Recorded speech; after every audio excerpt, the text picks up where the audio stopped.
Hello sa inyo lahat mga bossing. Ngayong araw ay share ko lang sa inyo kung paano mag-testing ng door lock kasi ayaw gumana nito dito sa side. Bale, pagka nag-lock and unlock tayo, ayaw gumana. So, testing natin kung paano natin malalaman kung door lock ba o yung electrical. So, kapag ka door lock, dito yon sa nakahiwalay, dito ko ilalagay yung pan-tester natin. Pwede tayo gumamit ng multi-tester kung meron tayo nito. Yan.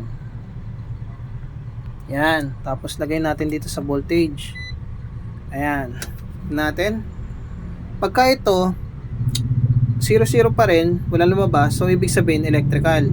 Pero kapag may lumabas sa voltage dyan, ang problema nyan is yung door lock, yung actuator nya, yung mechanism, yung buo.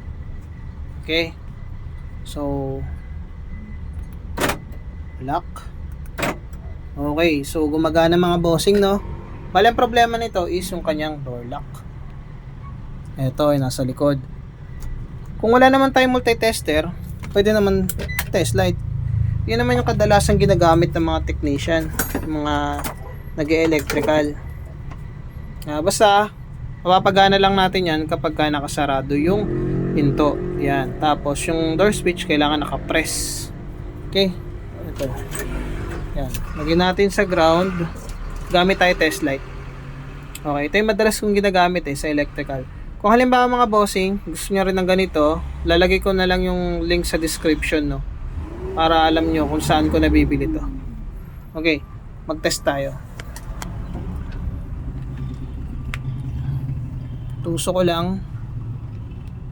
Dito na natin malalaman kung nasaan yung lock and unlock. Positive trigger siya kasi naka-ground tayo. Okay, unlock, wala. Tingin ko kapag ganun sa lock yan. Ayaw teka, mahina yata yung ground dito. Kuha tayo ng mas malaking ground. Yan, naka-ground na.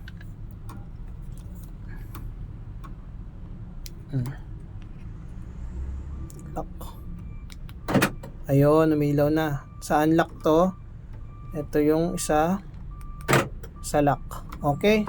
So, ganun na mag-testing gamit yung test light at multi-tester. At least, nalaman natin na walang problema dito sa electrical niya. Dito sa mechanism yung problema. Mismong door lock assembly. Okay?